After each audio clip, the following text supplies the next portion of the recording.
Há um tremor em minha alma que não cessa. Não é o tremor do medo que precede uma tempestade, nem a adrenalina que sinto antes de uma cena importante. É algo mais profundo, mais primordial. É o eco de uma presença tão real, tão avassaladora, que transformou o silêncio em palavra e a minha paz em uma santa inquietação.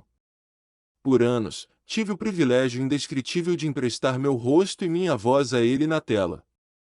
Cada roteiro, cada cena, cada olhar era uma tentativa de refletir uma pequena centelha do infinito.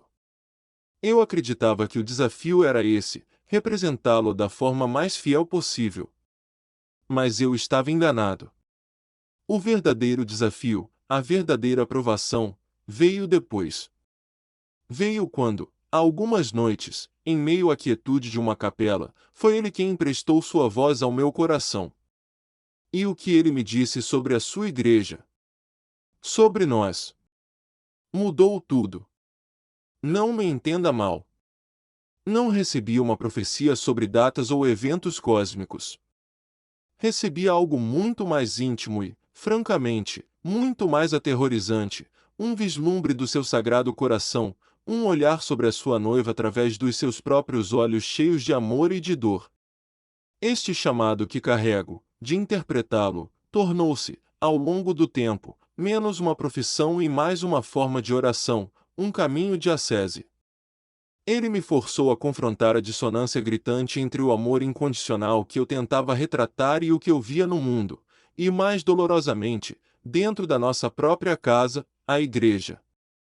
Comecei a carregar um fardo que não era meu, mas que eu sentia ser dele. Um peso que me levou, de joelhos, à sua presença real, onde eu não podia mais fugir da pergunta que queimava em minha alma. O que compartilho com vocês agora não é fruto da minha sabedoria, mas o relato trêmulo de um servo que foi autorizado a escutar o coração do Mestre. O fardo começou de forma sutil. Era uma tristeza persistente que me acompanhava ao final de cada dia de filmagem. Eu passava horas meditando sobre as palavras de Cristo, sobre a sua paciência infinita, seu chamado radical à unidade, seu mandamento de amar uns aos outros como ele nos amou. E então, eu pegava meu celular nos intervalos e mergulhava em um mundo que parecia ser a negação de tudo aquilo. Eu vi irmãos na fé, católicos que partiram do mesmo pão eucarístico, se digladiando em guerras digitais. As redes sociais haviam se tornado arenas onde a caridade era a primeira vítima. Vi a liturgia, que deveria ser o céu na terra, o ponto mais alto da nossa comunhão com Deus e com os irmãos, transformada em um campo de batalha ideológico. De um lado, acusações de heresia e protestantização. Do outro, acusações de farisaísmo e rigidez. A beleza do rito antigo era usada como arma contra a vibração dos novos movimentos, e a alegria carismática era usada para zombar da solenidade tradicional. Vi a política envenenar as nossas paróquias. Vi católicos que rezam o mesmo credo se recusarem a partilhar a mesma mesa de jantar por causa de um candidato. A bandeira de um partido político parecia, por vezes, mais importante do que a cruz de Cristo. A doutrina social da Igreja era fatiada e usada seletivamente para justificar posições que, em sua totalidade, eram diametralmente opostas ao Evangelho. E, talvez o mais doloroso, vi a desconfiança e a crítica amarga se infiltrarem até mesmo na nossa relação com o sucessor de Pedro, com os nossos bispos e sacerdotes. A correção fraterna, um pilar da vida cristã, deu lugar à calúnia pública. O debate teológico saudável foi substituído por ataques pessoais. Estávamos construindo fortalezas para defender nossas versões do catolicismo, esquecendo-nos de que a Igreja não é nossa para ser defendida, mas de Cristo, para ser amada e servida. Esse peso começou a se instalar em meu peito, uma dor física, uma angústia. Eu olhava para o espelho do mundo e via a imagem de uma igreja que deveria ser o sacramento da unidade, mas que se apresentava como um reflexo quebrado, fragmentado. Como podemos levar a luz de Cristo ao mundo se nossa própria casa está às escuras, iluminada apenas pelos incêndios de nossas próprias disputas internas? A pergunta ecoava em mim, dia e noite, e me preparava para o sonho que viria a seguir. Tudo começou há alguns meses. Não foi uma vez só. O sonho retornava, cada vez mais vívido, mais real. Eu me encontrava em um campo vasto e enevoado ao amanhecer. O ar era frio e o silêncio, pesado. No centro exato do campo, erguia-se um único e imenso crucifixo, com o corpo de Nosso Senhor esculpido em um realismo que era ao mesmo tempo belo e terrível. Mas a névoa era tão densa que, a menos que se chegasse muito perto, o crucifixo era apenas uma silhueta distante. E então, da névoa, surgiam elas, duas grandes procissões. A primeira era de uma solenidade imponente. As vestes eram sóbrias, o incenso subia aos céus em espirais densas e perfumadas. Eu ouvia o eco distante de um canto gregoriano, murmúrios em latim. Os estandartes eram de veludo pesado, bordados a ouro. Havia uma reverência profunda, uma beleza inegável. Mas, ao me aproximar, eu via os rostos. Eram severos, rígidos. Seus olhos não olhavam para o crucifixo à frente, mas para trás, como se buscassem uma era de ouro perdida no passado. Havia neles um ar de pureza, mas também de julgamento para com qualquer um que não marchasse no mesmo ritmo, com a mesma cadência. Do lado oposto do campo, surgia a segunda procissão. Era uma explosão de cor e som. As roupas eram coloridas, os braços se erguiam em louvor. Bandeiras vibrantes dançavam ao vento. A música era alta, com bateria e guitarra, e eu ouvia risos e palmas. Havia uma alegria contagiante, uma paixão palpável. Mas, ao me aproximar deles, eu também notava algo estranho. Seus olhos pareciam fechados, focados na emoção do momento, na experiência interior. Eles cantavam sobre o amor de Cristo, mas não pareciam olhar para o crucifixo no centro, onde o amor foi provado no sangue e na dor. Seu foco estava na sensação, não no sacrifício. As duas procissões marchavam na mesma direção geral, em direção ao crucifixo, mas em trilhas paralelas que jamais se encontravam. Elas se ignoravam mutuamente. Pior, quando um membro de uma procissão olhava para outra, era com desdém e desconfiança. Rígidos, um lado parecia pensar. Superficiais, o outro parecia concluir. Ambos amavam a Cristo, eu podia sentir isso no fundo da minha alma. Mas amavam a sua forma de amar a Cristo mais do que amavam os irmãos que o amavam de forma diferente. No sonho, eu estava no meio, no espaço vazio entre elas. Eu tentava gritar, com toda a força dos meus pulmões: olhem para ele. O ponto de encontro é ele. É no seu corpo ferido que nos tornamos um. Mas nenhum som saía da minha boca. Eu tentava correr para uma das procissões para puxá-los em direção à outra, mas cada passo que eu dava em uma direção fazia a outra se afastar ainda mais. Eu estava impotente, um espectador daquela mútua indiferença que feria o coração daquele que pendia na cruz por ambas. Eu acordava sempre com o mesmo sentimento, uma angústia profunda, a sensação de que o diabo não precisava mais atacar a igreja de fora. Ele apenas nos observava, sorrindo, enquanto nós mesmos construíamos os muros que nos separavam uns dos outros, em última análise, do próprio Cristo. Este sonho se tornou a minha oração, a minha súplica, o fardo que eu finalmente levaria aos pés do altar. As filmagens da sexta temporada de The Chosen nos levaram a explorar alguns dos momentos mais profundos e dolorosos da vida de Cristo. Havia uma cena em particular que me assombrava, a agonia no Getsemane. Tentar sequer arranhar a superfície daquele sofrimento, daquela solidão divina, esgotava todas as minhas forças, não apenas como ator, mas como ser humano. Em um dia especialmente exaustivo, depois de passar horas retratando o suor de sangue, a súplica ao Pai e o abandono pelos amigos mais próximos, eu me senti completamente vazio. Aquele peso do sonho das duas procissões, somado à exaustão espiritual da cena, tornou-se quase insuportável. Eu precisava de silêncio. Não o silêncio vazio de um set de filmagem desmontado, mas um silêncio habitado, um silêncio que fala. Eu sabia exatamente para onde ir longe dos estúdios e das luzes. Havia uma pequena paróquia de beira de estrada, dessas que facilmente passam despercebidas. O pároco, um homem idoso de sorriso sereno, mantinha uma capela para adoração perpétua. Era o meu refúgio secreto. Naquela noite, dirigi até lá, sentindo cada quilômetro aumentar a distância entre o caos do meu trabalho e a paz que minha alma ansiava. Entrei na capela. O silêncio me abraçou como um manto. Havia apenas uma outra pessoa lá, uma senhora idosa rezando seu terço em um canto. O ambiente era simples, quase pobre. Não havia vitrais majestosos ou afrescos no teto. Mas no centro do altar, havia tudo. Dentro de um ostensório dourado, simples, mas digno, estava ele. A hóstia consagrada. A presença real. A pequena chama da vela do Santíssimo tremeluzia, um farol de esperança na penumbra. Senti como se aquela pequena luz fosse a única coisa que me impedia de ser completamente engolido pela escuridão da minha própria angústia. Ali, naquele pão, estava o mesmo Jesus cuja agonia eu havia tentado imitar horas antes.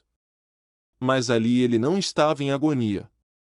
Estava em glória silenciosa, oferecendo-se não como um memorial distante, mas como uma presença viva, pulsante, esperando por mim.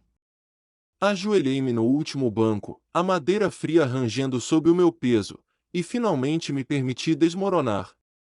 Diante do Santíssimo Sacramento, as palavras são, muitas vezes, desnecessárias.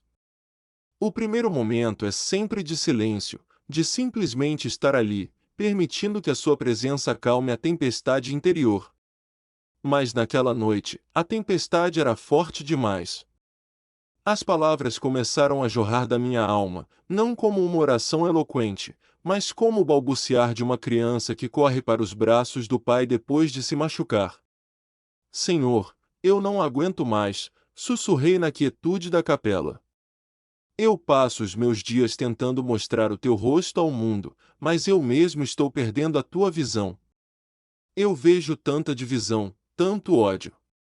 E o pior, Senhor, é que vejo tudo isso sendo feito em teu nome. Em nome da verdade. Em nome da tradição. Em nome do amor.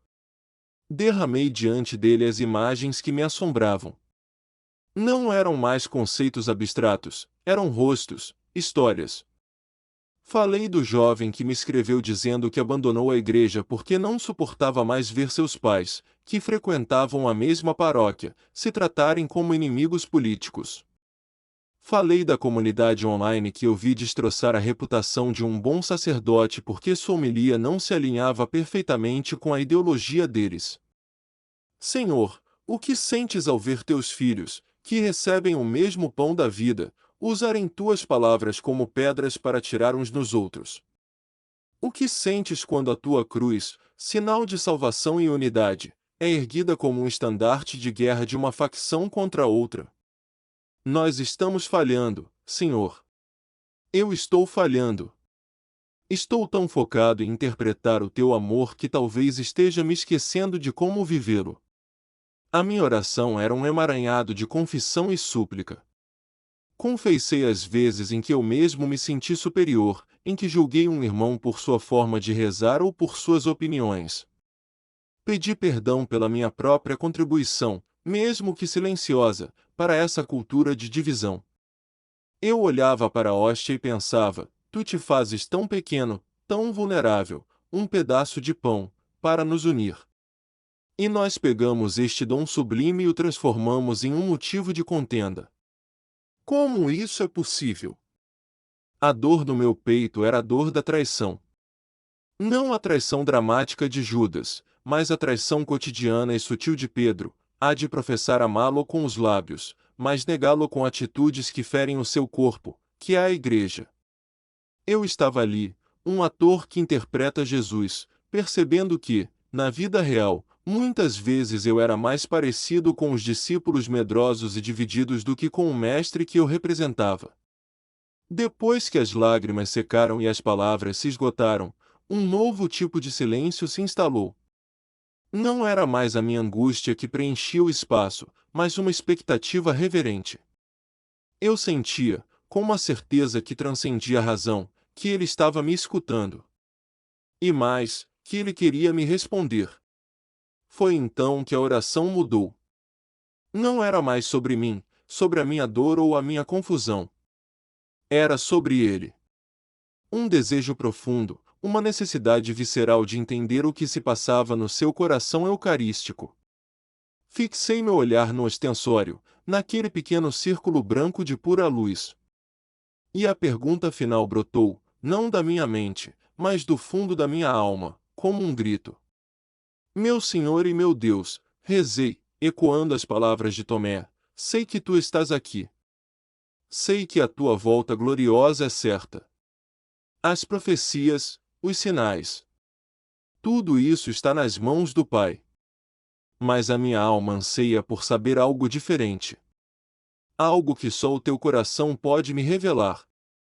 Fiz uma pausa, respirando fundo, sentindo o peso e a santidade daquele momento. Quando voltares, o que mais te preocupará? O que o teu sagrado coração vê, neste exato momento, quando olha para a tua noiva, a Igreja, pela qual te entregas em sacrifício em cada altar do mundo? Não me mostres os pecados do mundo, Senhor. O mundo age como o mundo. Mostra-me as feridas no teu próprio corpo místico. Mostra-me o que te impede de ver em nós o reflexo perfeito da tua glória.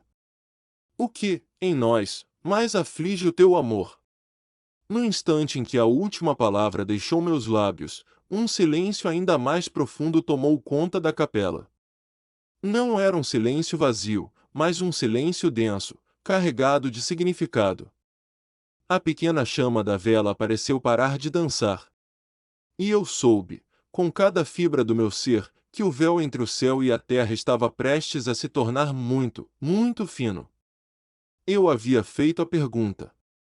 E o rei estava prestes a responder. Não houve som audível. Nenhuma voz trovejou na pequena capela. O que aconteceu foi uma infusão de conhecimento, uma clareza tão intensa e profunda que se assemelhava a uma conversa, alma a alma.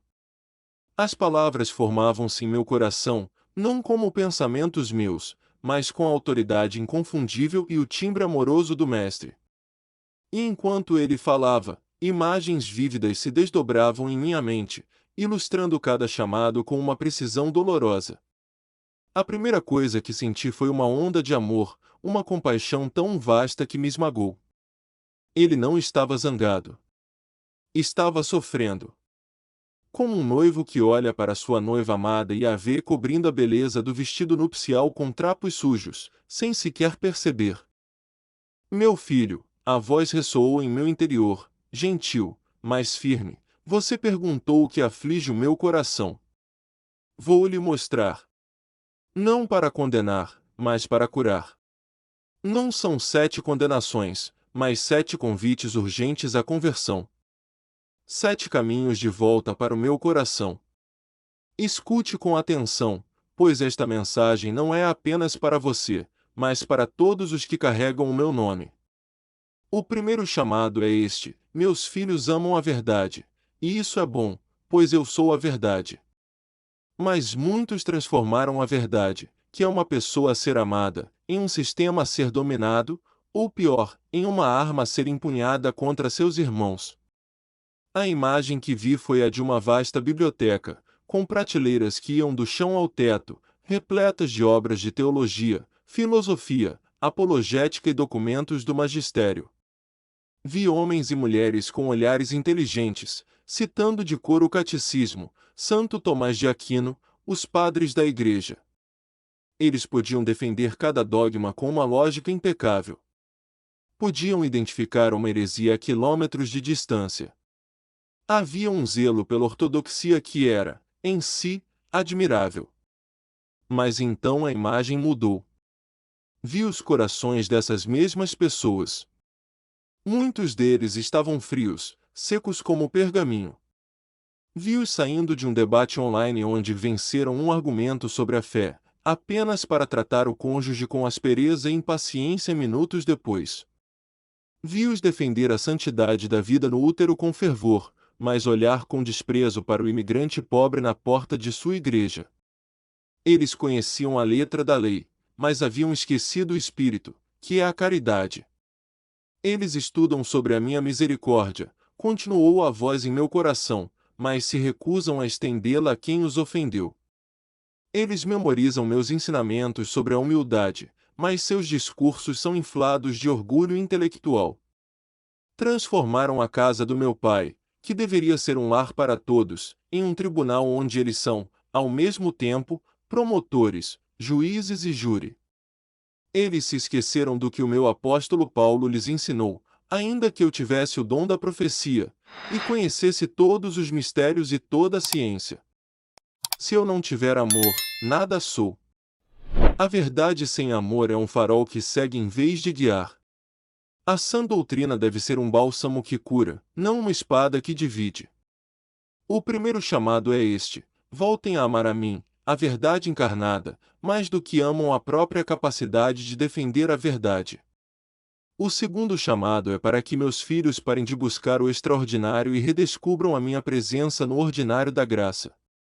Eles correm atrás de milagres, profecias e aparições, mas negligenciam as fontes de graça que eu mesmo lhes deixei. Vi multidões.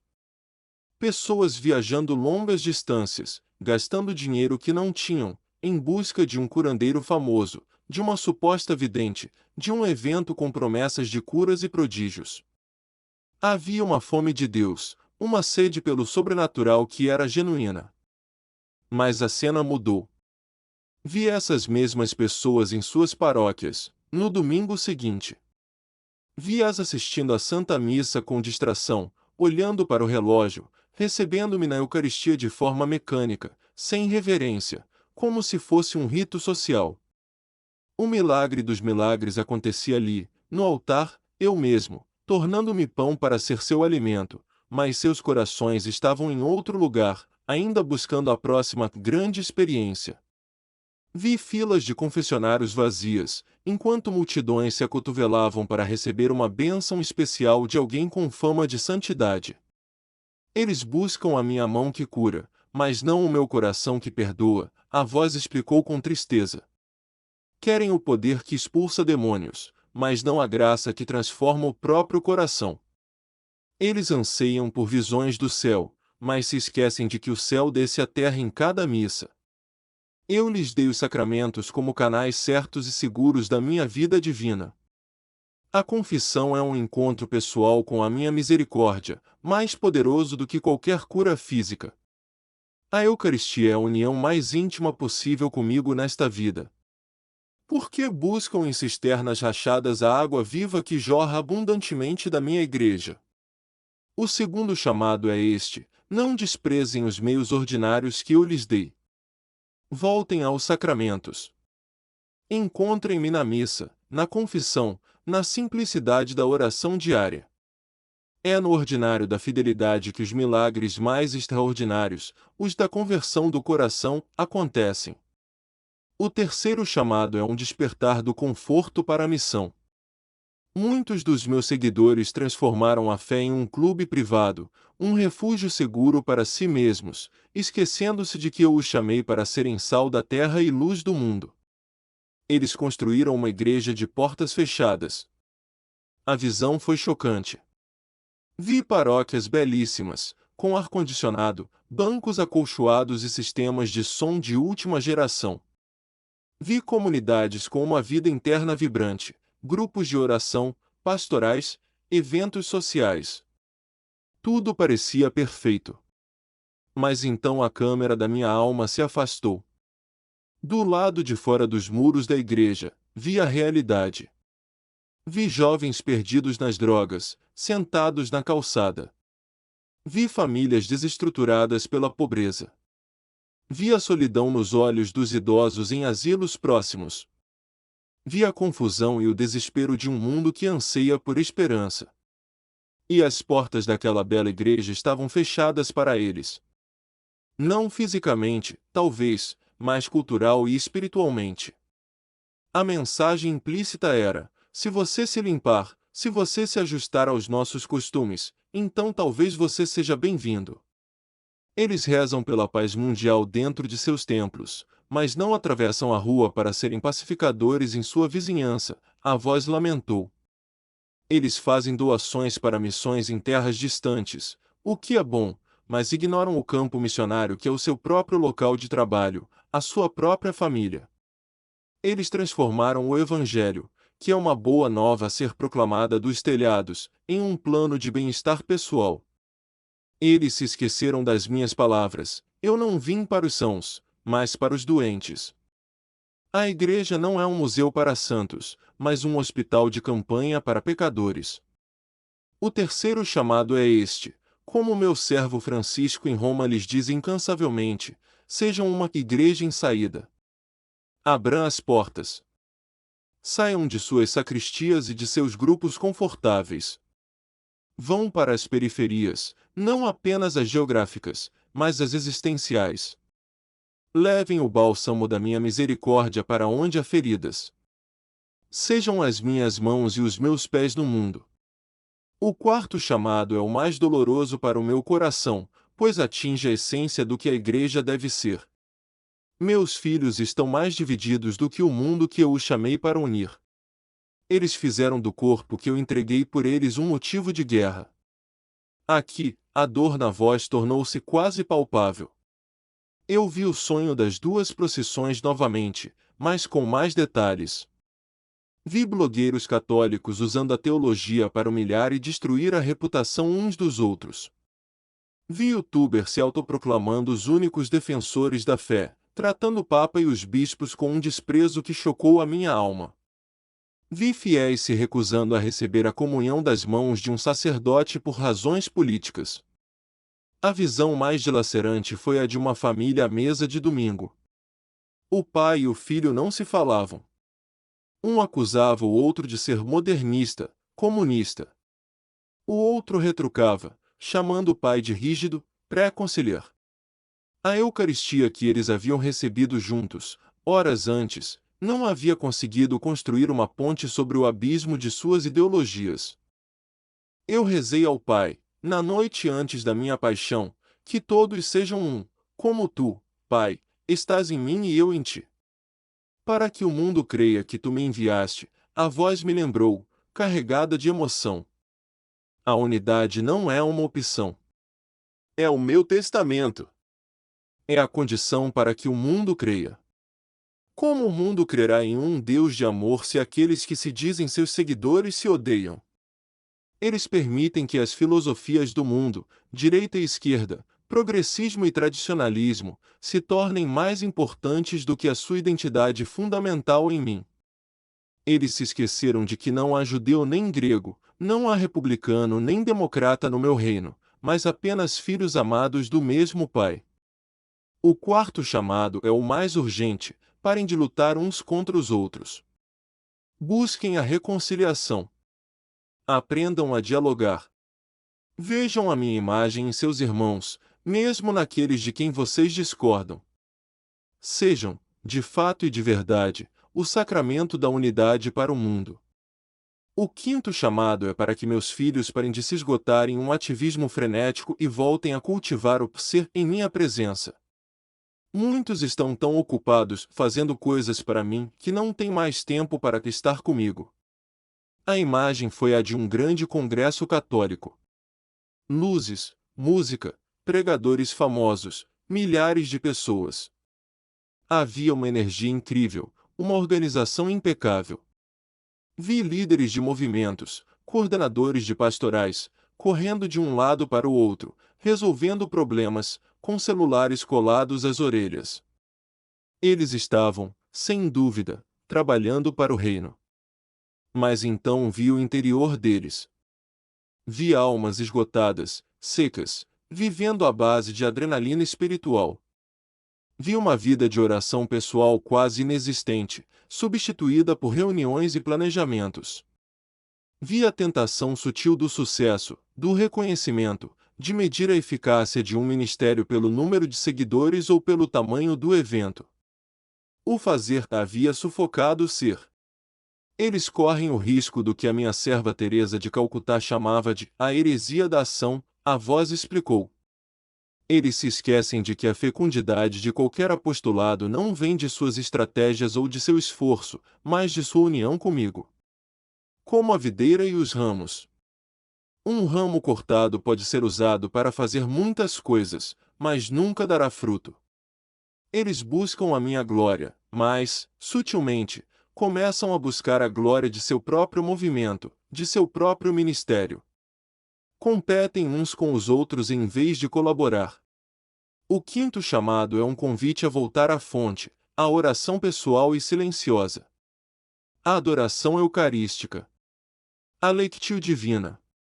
Antes de planejar o próximo grande evento, passem 1 hora em silêncio a meus pés. Lembrem-se de Marta e Maria. O ativismo é necessário, mas é a parte de Maria, a união comigo, que é a melhor e que jamais lhe será tirada. O sexto chamado é para que abandonem a obsessão com os tempos do fim e abracem a santidade do tempo presente. Eles estão se preparando para as coisas erradas. A visão foi quase surreal.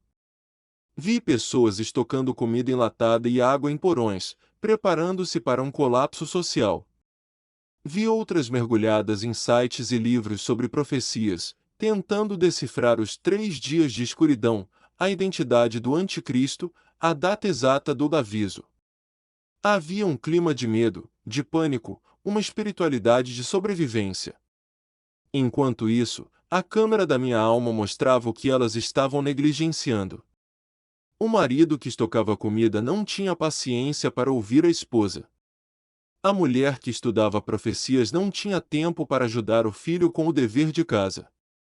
O jovem que se preparava para o martírio não conseguia perdoar um amigo por uma ofensa pequena. Eles preparam seus bunkers, mas não seus corações, disse a voz com uma clareza cortante. Eles querem sobreviver a uma tribulação física, mas suas almas não estão preparadas para o teste espiritual de cada dia, o teste da paciência, da caridade, do perdão. A melhor preparação para a minha vinda, seja ela amanhã ou daqui a 1000 anos, é uma vida santa hoje. Viva o Evangelho agora. Pratique as obras de misericórdia agora. Busque a reconciliação com seus inimigos agora. De que adianta saber a data exata da minha volta se eu chegar e encontrar seu coração cheio de amargura, julgamento e falta de amor?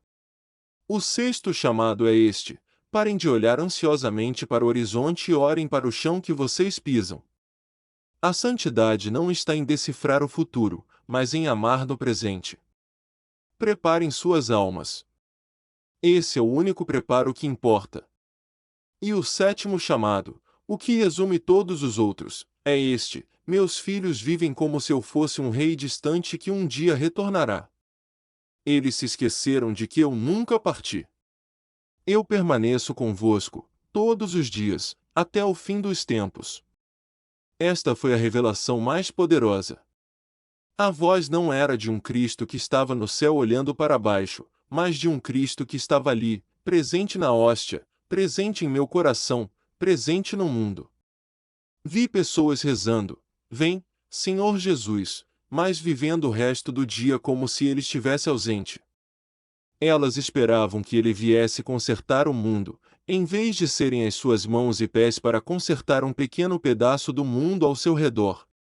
Elas esperavam por uma intervenção divina espetacular, enquanto ignoravam os inúmeros convites divinos para agir na simplicidade do cotidiano. A minha segunda vinda não é um plano de fuga, a voz concluiu com uma força que fez minha alma tremer. É a consumação de uma presença que já começou. Eu não estou longe, observando. Eu estou aqui. Estou realmente presente no sacrário, esperando pela sua visita. Estou presente no pobre que pede pão. Estou presente no doente que anseia por companhia. Estou presente no seu cônjuge, nos seus filhos, no seu colega de trabalho irritante. Eles esperam por um rei que virá em poder e glória, e se esquecem de servir o rei que se esconde sob a aparência de pão e sob o disfarce do necessitado. O sétimo chamado é o despertar para minha imanência, para minha presença real e constante. Parem de viver como órfãos esperando o retorno do Pai. Vivam como filhos na casa do Pai. Parem de apenas esperar por mim. Comecem a encontrar-se comigo, a servir a mim, a amar a mim, aqui e agora. Porque a verdade, meu filho, é que eu já estou convosco. Ao final do sétimo chamado, o fluxo de palavras cessou. A capela voltou a ser apenas uma capela. Mas nada mais era o mesmo. Eu estava de joelhos, não mais pelo peso da angústia, mas pelo peso da glória e da responsabilidade daquela mensagem. Eu havia perguntado o que afligia o coração de Cristo.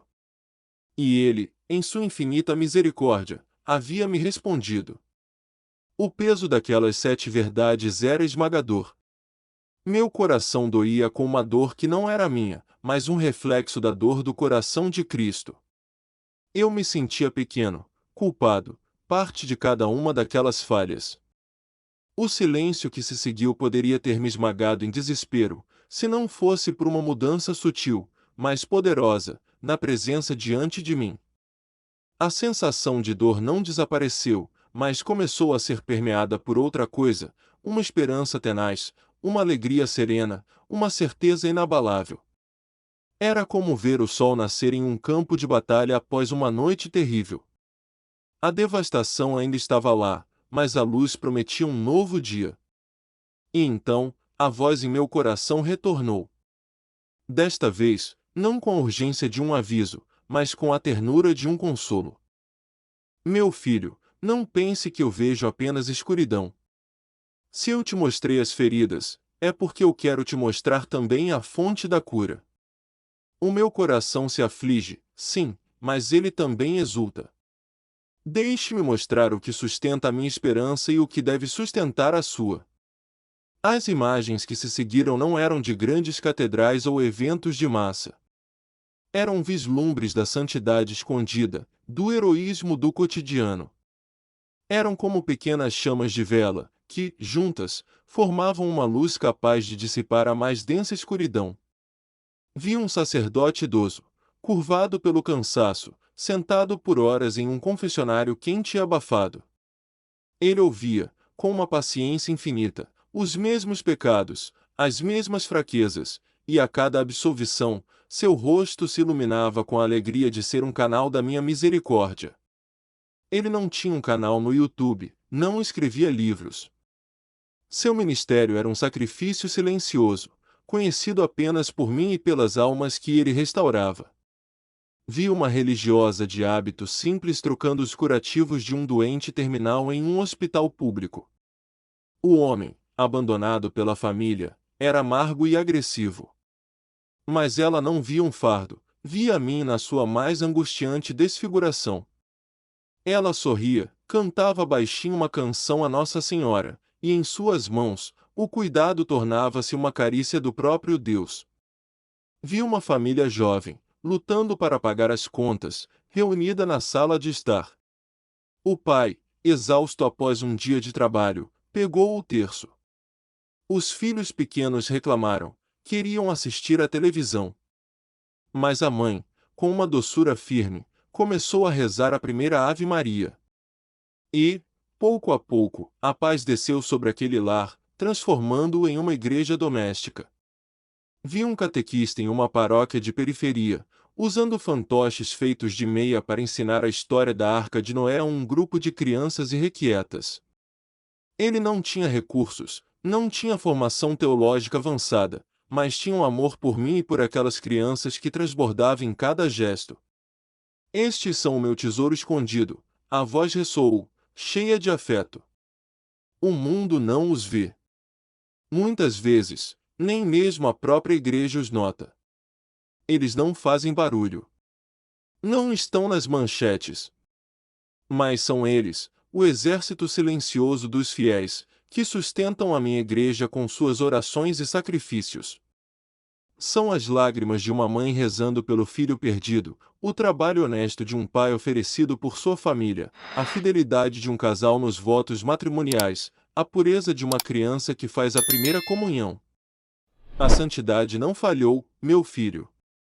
Ela apenas floresce no segredo dos corações, longe dos holofotes do mundo. Esta é a minha alegria e a minha esperança, a multidão incontável de testemunhas silenciosas que, a cada dia, escolhem o amor em vez do egoísmo. Em seguida, a visão se aprofundou. Ele me mostrou de onde vem a força para essa santidade silenciosa. A imagem se tornou sacramental, profundamente teológica, mas comunicada com a simplicidade de um pai que ensina a seu filho. Vi o globo terrestre, envolto em sombras. E do centro do globo, de cada sacrário em cada igreja e capela, por mais humilde que fosse, irradiava-se um ponto de luz. Juntos, esses pontos formavam uma rede luminosa que envolvia o planeta, impedindo que as trevas o consumissem por completo. A força da minha igreja não vem de seus programas, de suas estratégias pastorais ou de sua influência política, explicou a voz. Tudo isso pode falhar, e frequentemente falha. A força invencível da minha igreja vem da minha própria vida que eu derramo sobre ela, incessantemente, através dos canais da graça que são os sacramentos. Vi então, em uma visão mística, o que acontece em cada sacramento. Vi o confessionário não como uma caixa de madeira, mas como o próprio Calvário, onde o meu sangue preciosíssimo era derramado sobre a alma do penitente, lavando-a, curando-a, restaurando sua dignidade de filho de Deus. Cada absolvição era um ato de ressurreição. Vi a Santa Missa. Vi o altar se transformar no cenáculo, no Calvário e no sepulcro vazio, tudo ao mesmo tempo. Vi os anjos se prostrarem em adoração no momento da consagração. E vi a hóstia elevada não como um pedaço de pão, mas como o próprio coração pulsante da igreja, bombeando a minha vida divina para cada membro do meu corpo místico. Este é o coração da minha igreja, ele disse. Enquanto um sacerdote fiel celebrar a missa em qualquer lugar do mundo, minha igreja será indestrutível. E então, uma figura maternal e gloriosa apareceu. Era Maria, Nossa Senhora. Ela não estava parada, mas em constante movimento. Com seu manto, ela recolhia as orações dos santos silenciosos, as lágrimas dos penitentes, o sacrifício de cada missa, e os apresentava a mim, seu filho. E com as próprias mãos, ela remendava os rasgos na túnica da igreja, acalmava as disputas entre seus filhos, e esmagava a cabeça da serpente que tentava injetar o veneno da divisão. E eu dei a minha mãe para ser a mãe da minha igreja, a voz continuou, cheia de ternura filial. Ela é a guardiã da unidade, a consoladora dos aflitos, a fortaleza dos fiéis. Aquele que se refugia em seu imaculado coração jamais perecerá. A esperança da minha igreja não repousa em homens, mas na minha presença eucarística e na proteção do meu vigário na terra, o Papa, sustentado pela intercessão incessante da minha e vossa mãe. A visão final foi uma de pura glória e poder. Vi a igreja militante na terra, com todas as suas lutas, cicatrizes e imperfeições. Vi a igreja padecente no purgatório, sendo purificada pelo fogo do meu amor. E vi a igreja triunfante no céu, uma multidão gloriosa de santos, cantando louvores diante do trono de Deus. E as três eram uma só igreja, unidas em comunhão. Vi os demônios atacando a igreja na terra com fúria, usando todas as armas da mentira, da divisão e da perseguição. Vi momentos em que parecia que a igreja iria sucumbir. Mas, a cada ataque, uma força invisível, nascida da oração dos santos no céu e dos sacrifícios dos fiéis na terra, a erguia novamente. E então, ouvi as minhas próprias palavras, ditas a Pedro, ecoando através dos séculos, não como uma citação histórica, mas como um decreto divino e irrevogável: Tu és Pedro, e sobre esta pedra edificarei a minha igreja, e as portas do inferno não prevalecerão contra ela. A voz em meu coração concluiu: agora, com o poder de um rei vitorioso, meu filho, a batalha é real. O sofrimento é real. As feridas que você vê são reais. Mas a vitória já está conquistada. Eu venci o mundo. A história humana não está caminhando para o caos, mas para a consumação do meu reino. A minha igreja, apesar de suas rugas e manchas, apesar da traição de alguns de seus filhos, será purificada e se apresentará a mim no último dia como uma noiva gloriosa, sem mancha nem ruga. A sua esperança não deve ser um otimismo ingênuo de que os problemas desaparecerão. Sua esperança deve ser uma virtude teologal, uma âncora fincada na minha promessa. O inferno pode gritar, o mundo pode zombar, e os homens podem falhar. Mas a minha palavra não passará. A minha igreja prevalecerá. Esta é a minha promessa. E eu sou fiel. A luz e o calor daquela promessa inundaram a minha alma. A dor pelas feridas da igreja não havia sumido, mas agora estava contida dentro de uma certeza muito maior, a certeza da vitória de Cristo. Ele não estava me chamando para uma causa perdida. Estava me chamando para participar de uma vitória já garantida. E isso mudava tudo. A pergunta agora não era mais: Senhor, o que vais fazer? Mas sim: Senhor, o que queres que eu faça? A torrente de consolação e esperança acalmou a minha alma, mas não me deixou complacente. Pelo contrário, a certeza da vitória final acendeu em mim um fogo, um desejo ardente de fazer parte do exército silencioso dos fiéis, de ser um instrumento, por menor que fosse, na construção daquele reino. A mensagem, que começara com o peso de um fardo, agora se transformava na leveza de uma missão. A presença ainda estava lá, mas o tom da comunicação mudou mais uma vez. Tornou-se pessoal, direto. O Rei do Universo, que acabará de revelar os segredos do seu coração e o destino da história, agora se voltava para mim, um simples ator, um servo inútil, e me dava uma ordem. A mensagem que te dei não é para ser guardada, nem apenas para ser proclamada. A voz ressoou, com uma clareza que exigia uma resposta. É para ser vivida. E começa contigo. Senti o seu olhar divino penetrar as camadas mais profundas do meu ser. Ele não via o ator que o mundo conhecia. Ele via as minhas inseguranças, o meu orgulho sutil, a minha busca por aprovação, a minha preguiça na oração. Ele via todas as áreas da minha vida que ainda não haviam sido entregues a ele. Você se preocupa em acertar o tom da minha voz, o peso do meu olhar, a cadência do meu andar diante das câmeras, ele disse, com uma ternura que não acusava, mas convidava. Eu te agradeço por esse zelo. Mas agora te chamo a algo maior. Preocupa-te com o tom da tua voz quando falas com tua família ao final de um dia cansativo. Preocupa-te com o peso do teu olhar para com o mendigo que te pede ajuda no semáforo. Preocupa-te com a cadência dos teus passos, se eles te levam a servir ou a ser servido. A mensagem era inequívoca. Meu trabalho não era a minha missão. Era apenas a plataforma para a minha missão. Não basta me interpretar, é preciso me deixar viver em ti. Que as pessoas, ao olharem para ti, não vejam um ator talentoso, mas sintam um desejo ardente de me encontrar na Eucaristia, no confessionário, no rosto do pobre. Usa a influência que te dei não para construir a tua reputação, mas para restaurar a minha na mente e no coração do meu povo. Aponta sempre para mim. Desaparece para que eu apareça. A tua maior performance não será em uma tela, mas na vivência silenciosa da caridade, da humildade e da fidelidade no ordinário da tua vida. Esta é a tua missão. Ser o meu reflexo, não apenas no set, mas no mundo. Eu não tinha palavras.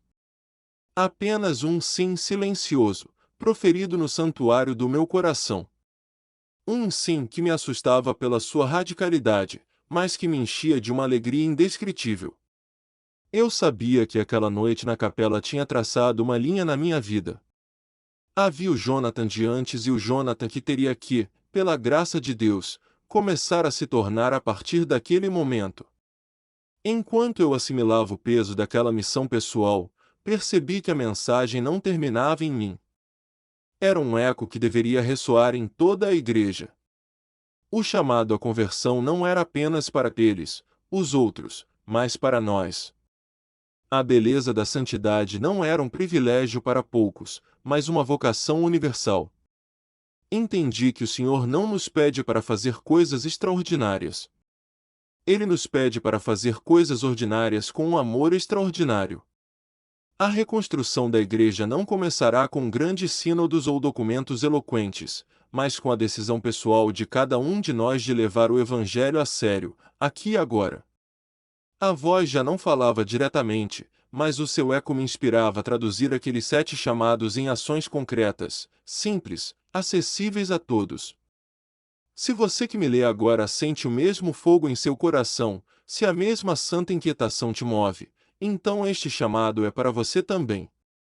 Não sabemos por onde começar? O Mestre nos deu o mapa. Primeiro, voltemos ao amor que é pessoa. Que tal hoje, antes de entrar em uma discussão teológica online ou criticar um sermão, nos perguntarmos: a minha atitude e as minhas palavras nascem do amor por Cristo e pelo meu irmão, ou do meu orgulho e da minha necessidade de estar certo? Comprometa-se com a caridade no discurso. Antes de postar, comentar ou compartilhar algo sobre a fé, faça a pausa da caridade. Pergunte-se: isso edifica? Isso une? Cristo diria isso? Segundo, redescobramos a graça no ordinário. Aonde você está correndo em busca de Deus? Ele te espera na sua paróquia. Comprometa-se a retornar aos sacramentos com um coração novo. Quando foi a última vez que você fez uma boa confissão, não como uma lista de pecados, mas como um encontro com a misericórdia que cura? Que tal chegar 15 minutos antes da próxima missa, não para conversar, mas para se preparar em silêncio, para realmente adorá-lo no seu sacrifício? Terceiro, abracemos a missão em nosso cotidiano. A Igreja em Saída não é apenas para missionários e padres. Ela começa na sua rua. Escolha uma obra de misericórdia, corporal ou espiritual, para praticar esta semana. Não precisa ser algo grandioso. Telefone para aquele parente idoso e solitário. Pague um café para uma pessoa em situação de rua e pergunte o nome dela. Reze sinceramente por aquele político ou por aquela figura pública de quem você não gosta. Seja o hospital de campanha onde você está. Quarto, sejamos construtores da comunhão. A unidade não acontecerá por decreto. Ela é construída tijolo por tijolo, com atos de humildade. Tome a iniciativa de se reconciliar com um irmão da sua comunidade com quem você tem uma desavença. Convide para um café aquela pessoa do seu grupo de oração que pensa politicamente diferente de você, não para debater, mas para ouvir a história dela. Pare de rotular seus irmãos. Comece a vê-los como membros do mesmo corpo. Quinto, troquemos o ativismo pelo ser. Nossa alma precisa respirar Deus para poder exalá-lo. Estabeleça um horário sagrado na sua rotina diária. Pode ser 15 minutos pela manhã, antes que o mundo te engula, para ler o Evangelho do dia. Pode ser uma visita de 10 minutos ao Santíssimo Sacramento no seu horário de almoço. Desligue o celular. Apenas esteja com ele. Deixe que a sua presença, e não a sua lista de tarefas, seja a fonte da sua paz e da sua força. Sexto, vivamos o agora com intensidade. A melhor forma de se preparar para o futuro é sendo fiel no presente. Concentre-se em sua pequena via, como Santa Teresinha nos ensinou. Qual é o dever do seu momento presente? Faça-o com perfeição, por amor a Deus. Seja um bom aluno, um profissional honesto, um pai presente, um filho atencioso. A santidade é feita desses pequenos atos de fidelidade. Deus não te pedirá contas sobre as profecias que você decifrou, mas sobre o amor que você deu. E, por fim, o sétimo, que abraça a todos, vivamos na consciência da sua presença constante. Ele não partiu. Ele está aqui. Pratique o exercício de encontrar Cristo ao longo do seu dia. Veja-o no seu chefe difícil, no seu filho que te desobedece, no pobre que te pede ajuda. E, acima de tudo, cultive um profundo amor e reverência pela Eucaristia. Ele está ali, esperando por você. Ele não é um símbolo. Ele é uma pessoa. Quanto mais o nosso coração for eucarístico, mais a nossa vida será um reflexo da sua. Ao sair daquela capela, o sol estava começando a nascer. O mundo parecia o mesmo, mas eu era diferente. A angústia havia se transformado em propósito. O desespero, em esperança. A crítica, em compaixão e um profundo desejo de intercessão. Eu não tenho todas as respostas. Eu mesmo sou o primeiro que precisa viver esta mensagem a cada dia, e sei que falharei muitas vezes. Mas eu sei, com uma certeza que arde em minha alma, que o coração de Cristo está chamando a sua igreja de volta para casa, de volta ao essencial. Ele não está desistindo de nós. Ele está nos convidando a uma renovação que começa no único lugar onde a verdadeira mudança pode acontecer, o nosso próprio coração. A mensagem que recebi naquela noite não foi de terror, mas de um amor ciumento e apaixonado. É o amor de um noivo pela sua noiva. E ele está nos chamando para sermos a noiva que ele merece, unida, pura, missionária e inflamada de amor. Gostaria de encerrar com a oração que brotou em meu coração ao deixar aquele lugar sagrado. Convido você a rezá-la comigo, não apenas com os lábios, mas com toda a sua vida. Sagrado coração de Jesus, que tanto nos amais, mas que sois tão pouco amado, nós nos consagramos a vós. Olhai para a vossa igreja, a vossa noiva amada. Vedes as nossas divisões, a nossa frieza, o nosso orgulho. Perdoai-nos, Senhor. Curai as nossas feridas com o bálsamo do vosso Espírito Santo. Fazei o nosso coração semelhante ao vosso. Dai-nos um coração que ame a verdade na caridade. Um coração que vos encontre na simplicidade dos sacramentos. Um coração missionário, que não tenha medo de sair ao encontro dos que sofrem. Um coração que seja construtor de pontes, e não de muros. Um coração que vos busque no silêncio antes de vos servir no barulho. Um coração que abrace a santidade do momento presente. E, acima de tudo, um coração que arda de amor por vossa presença real na Eucaristia. Imaculado Coração de Maria, Mãe da Igreja, tomai-nos sob a vossa proteção. Ensinai-nos a ser fiéis como vós. Esmagai com os vossos pés a cabeça da serpente da divisão que tenta nos destruir. Que nós, membros do corpo de Cristo, possamos ser um reflexo vivo do vosso amor no mundo, apressando o dia em que o vosso reino de amor e de paz se estabelecerá plenamente. Amém.